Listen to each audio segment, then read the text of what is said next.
Hello student, कैसे हो आप सभी। उम्मीद करता हूँ घर पर ही होंगे, स्वस्थ होंगे, सुरक्षित होंगे। मैं मोहम्मद हनीफ फ्रॉम अलवर आप लोगों को केमिस्ट्री पढ़ाऊँगा। देखो बेटा, आप लोगों ने साइंस चुना। साइंस सब्जेक्ट में मुख्यतः 3 सब्जेक्ट होते हैं, यानी 3 शाखाएं होती हैं। साइंस की 3 भागे होते हैं। नंबर 1 तो है फिजिक्स, भौतिकी। नंबर 2 है केमिस्ट्री, रसायन विज्ञान, जिसे मैं पढ़ाऊंगा। इसको हिंदी में बोलते हैं रसायन विज्ञान, ठीक है। और नंबर 3 है बायो या मैथ। इनमें से ऑप्शन एक चुनना होता है, या तो अपन बायो लेंगे या मैथ। कई बच्चे दोनों को भी रख सकते हैं।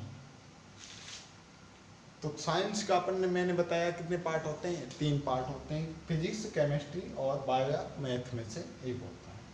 देखो, ये साइंस के ही भाग हैं, इसलिए अपन पहले किसको पढ़ेंगे, साइंस को पढ़ें, साइंस के बारे में पढ़ें। पहले साइंस की परिभाषा देखते हैं, होती क्या है साइंस, ठीक है। चलो साइंस को लेते हैं पहले। उम्मीद करता हूँ साइंस तो देखो सभी ने पढ़ी होगी, 9 तक 10 तक सभी बच्चों ने पढ़ी होगी साइंस। साइंस की परिभाषा के हिसाब से अपन इसका अर्थ निकालते हैं। साइंस, ठीक है।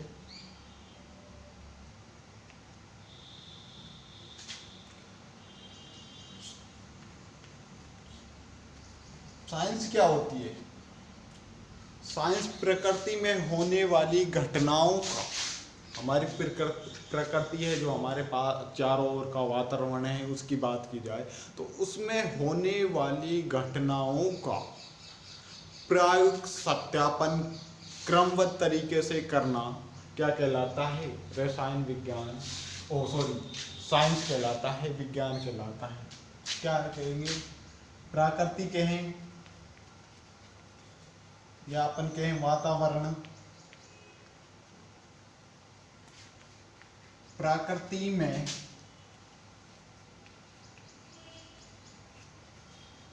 होने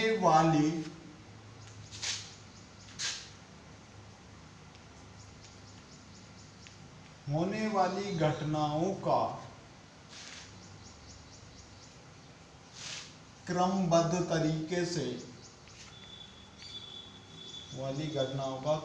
तरीके से प्रायोगिक सत्यापन करना,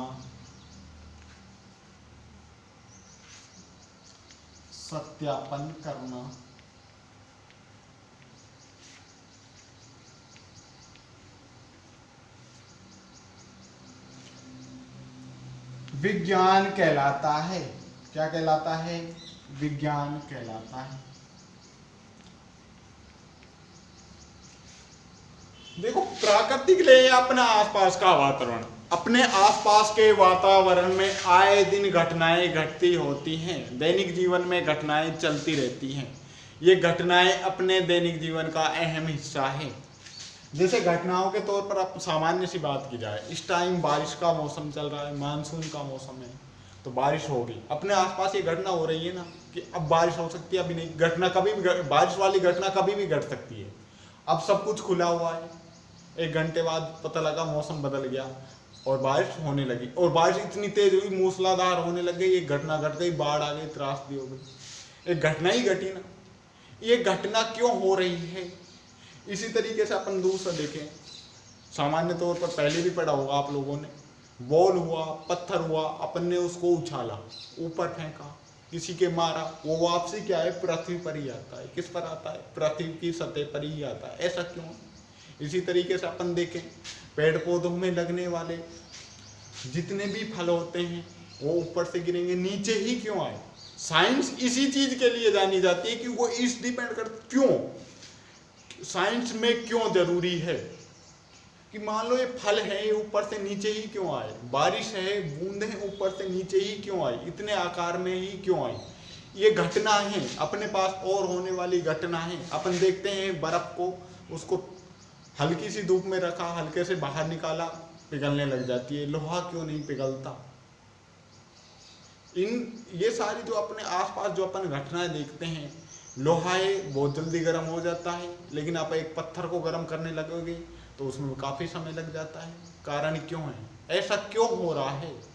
इन घटनाओं का, जो भी अपने आसपास घटनाएं और सामान्य और घटनाएं होती हैं, उन सभी घटनाओं का एक क्रमबद्ध तरीके, क्रमबद्ध का मतलब होता है एक के बाद एक, क्रमबद्ध तरीके से प्रायोगिक सत्यापन करना। ये बहुत ज्यादा इंपॉर्टेंट है साइंस में कि प्रायोगिक सत्यापन। प्रायोगिक का मतलब होता है प्रैक्टिकल, प्रैक्टिकल के तौर पे सत्यापन। ऐसा नहीं होता, देखो साइंस में ऐसा नहीं है कि साइंस में उन्होंने मान लिया कि ये तो धूप है, धूप इसको गर्म कर देती है और इसलिए ये बर्फ पिघलने लग जाती है। नहीं, कारण क्या है इसका जो ये पिघल रहा है? ऐसा नहीं है जैसे कि आर्ट्स में अपन बता दिया, आर्ट्स में किसी ने बता दिया कि अलवर की जो स्थापना हुई थी 1775 में हुई थी, अब क्या कर सकते हैं। लेकिन अगर साइंस की अगर बात की जाए तो ये ऊपर से नीचे क्यों गिरता है? इतना तो तुम लोगों ने 10वीं क्लास में पढ़ लिया होगा कि एक बॉल को ऊपर से उछाला जाता है तो वो नीचे ही गिरता है, क्योंकि गुरुत्वाकर्षण है। इसका प्रायोगिक सत्यापन, प्रैक्टिकल के तौर पर सत्यापन किया जाता है। किसी के साइंस में, देखो ये ध्यान दे, साइंस में किसी के कहने के अनुसार नहीं मान सकते कि फलाने ने कह दिया, उसने कह दिया कि ऐसा होता होगा। नहीं, वो सिद्ध करेगा सबके सामने। जल का निर्माण कल भी H2O से हो रहा था, आज भी H2O से और हमेशा होता रहेगा। इसलिए अगर इसको अपन, अमेरिका में किसी वैज्ञानिक ने अपन को बता दिया कि जल का निर्माण H2O जल है, यानी 2 हाइड्रोजन और 1 ऑक्सीजन मिलकर जल का निर्माण कर रहे हैं, अमेरिका वैज्ञानिक ने बताया। अगर अपने इंडिया में आकर देखेंगे तो इंडिया में भी ही, अपने यहाँ इंडिया में भी H2O का, जल का निर्माण H2O से ही होगा। तो यह है प्रायोगिक सत्यापन। सिद्ध कर दिया कि कहीं भी चले जाओ दुनिया में, जल का जो कंपोजिशन होगा, जल का जो संगठन होगा, जो जल बना हुआ होगा, वो H2O से ही मिलकर बना हुआ होगा।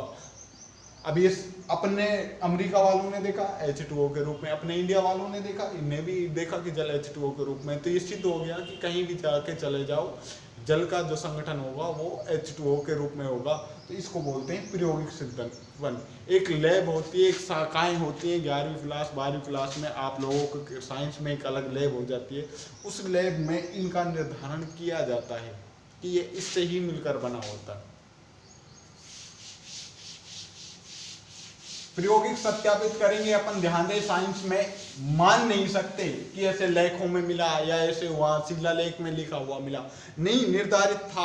अगर कल किसी ने कह दिया कि परमाणु सबसे छोटा कण है तो वो छोटा ही रहेगा जब तक ये बात सत्य रहेगी। अगर किसी ने कह दिया इससे भी छोटा और कण मिल सकते हैं तो असत्य हो जाती है। ये प्रैक्टिकल पर डिपेंड करती है, ना कि किसी के कहने पर डिपेंड करती है। सिद्ध करके दिखाना पड़ता है सभी के साथ। रसायन विज्ञान,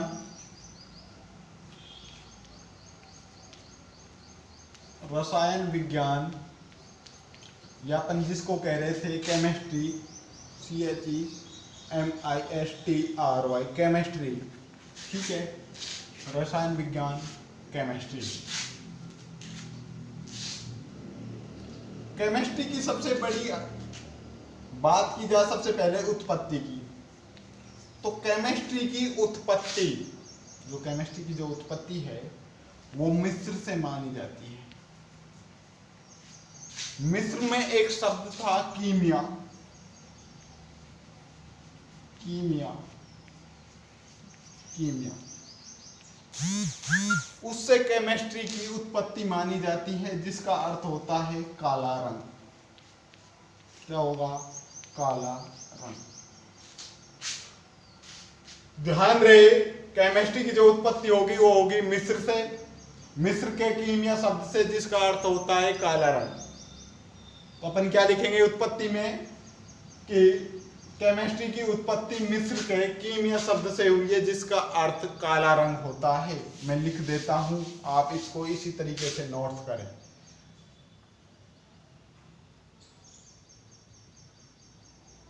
रसायन विज्ञान की उत्पत्ति मिस्र देश के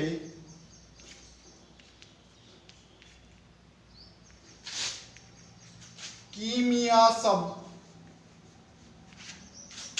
शब्द से हुई है, जिसका अर्थ काला रंग होता है। देखो वो इस कीमिया शब्द को मिस्र देश की काली मिट्टी के लिए भी उपयोग करते थे। कई बार इसको बोल देते हैं जिसका अर्थ काली मिट्टी होती है, ये भी बोल देते हैं काला रंग होता है। ठीक है। केमिस्ट्री के जो जनक होंगे, रसायन विज्ञान के जो जनक होंगे वो है लेवासिये। केमिस्ट्री के जो जनक है वो है लेवासिये। कौन है? लेवासिये। जनक माना जाए या पिताजी कहा जाए, पिता भी कहा जाता है केमिस्ट्री का पिता भी लेवासिये को, लेवासिये।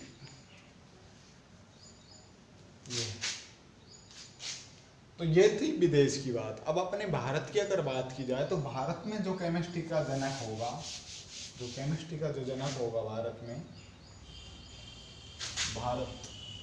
भारत में जो जनक होगा वो होगा Praful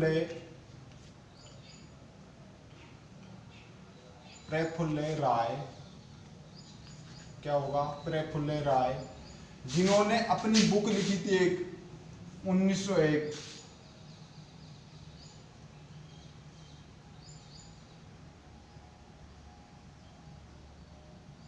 the history of Hindu